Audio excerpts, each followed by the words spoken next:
39 लाख का लोन और 1,51,00,000 की जमीन सिर्फ 36 लाख में नीलाम। क्या ये लापरवाही है या बड़ा खेल? राउंड पुशपिन मामला अलीगढ़ के थाना गोधा क्षेत्र का है, जहां निवासी विवेक चौहान ने पुलिस अधीक्षक ग्रामीण से शिकायत करते हुए गंभीर आरोप लगाए हैं। पीड़ित के मुताबिक उन्होंने साल 2014-15 में कामधेनु डेयरी योजना के तहत करीब 39 लाख रुपए का ऋण लिया था। आरोप है कि उन्होंने लोन का अधिकांश भुगतान भी कर दिया था, लेकिन इसके बावजूद बैंक ने उनकी कृषि भूमि को नियमों के खिलाफ नीलाम कर दिया। सबसे चौंकाने वाली बात यह है कि करीब 1,51,00,000 रुपए की जमीन को मात्र 36 लाख रुपए में बेच दिया गया। पीड़ित का आरोप है कि इस पूरे मामले में बैंक अधिकारियों और स्थानीय व्यापारियों की मिलीभगत है।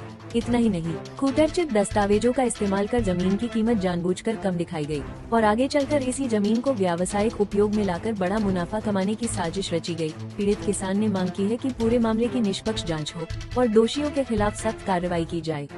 आपको बता दें, शिकायत के आधार पर पुलिस ने मुकदमा दर्ज कर लिया है। अब बड़ा सवाल ये है, क्या पीड़ित को मिलेगा न्याय या फिर ये मामला भी फाइलों में दबकर रह जाएगा?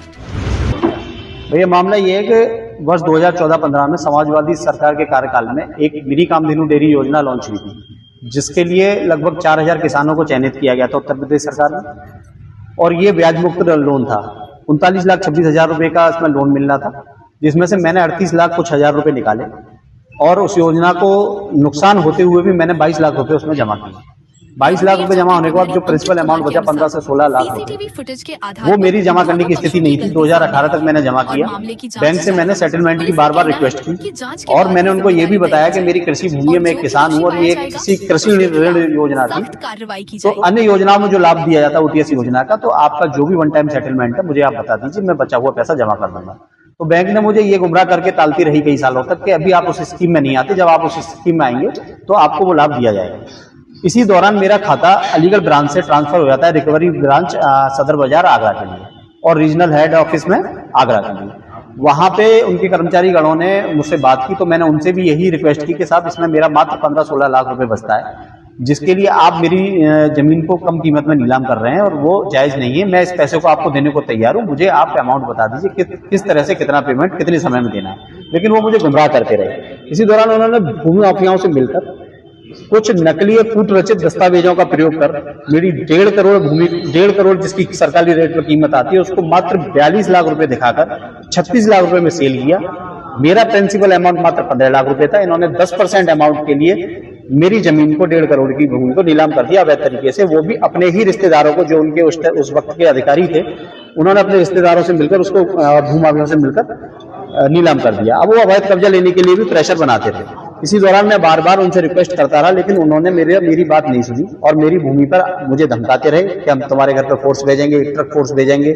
बार बार उन्होंने मुझे नोटिस भी दिए। इस दौरान मैं जिलाधिकारी महोदय से भी मिला।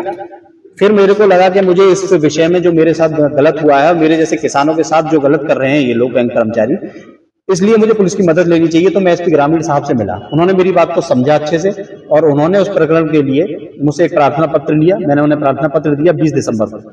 उस प्रार्थना पत्र पर क्षेत्राधिकारी महोदय अतरौली के द्वारा जांच की गई, जिसमें प्रथम दृष्टया इन बैंक कर्मचारियों को दोषी पाया गया। तो उन्होंने आख्या दी कप्तान साहब को। कप्तान साहब ने यूनियन बैंक के कर्मचारियों के खिलाफ मुकदमा दर्ज करने का आदेश दिया।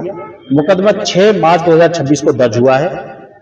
मेरी आप सभी के माध्यम से एक अनुरोध है, एक सरकार से गुहार है कि साहब ऐसे जो लोग भूमाफिया हैं, जो भूमाफियाओं के साथ मिलकर बैंक कर्मचारी भी भूमाफिया बन गए हैं, इन सभी लोगों की जांच करें, इन लोगों का पर्दाफाश करें और इनके खिलाफ गैंगस्टर जैसी कड़ी धाराओं में कार्रवाई करके इन्हें जेल भेजने का काम करें और हम जैसे किसानों को, गरीब किसानों को, अन्नदाताओं को आत्महत्या करने से बचाएं। तो हुआ नहीं बोल सकते, इसमें पार्टी का तो कोई मैटर नहीं है। इन लोगों ने ग्रुप बनाए हुए हैं। ऐसे अलीगढ़ के और भी कई मामले सामने आए हैं कि इन्होंने नाजायज तरीके से लोगों की जमीनें नीलाम की हैं। उसके बाद ये कम कीमत पर महंगी जमीनों को खरीद कर उसको रीसेल करते हैं ज्यादा पैसों में और ये व्यापारी वर्ग का पैसा इसमें लगवाते हैं। व्यापारी वर्ग भी इसमें बहुत बड़ा एक शामिल है जो भूमाफियाओं की तरह काम कर रहा है। ऐसे लोगों का पर्दाफाश होना बहुत जरूरी है।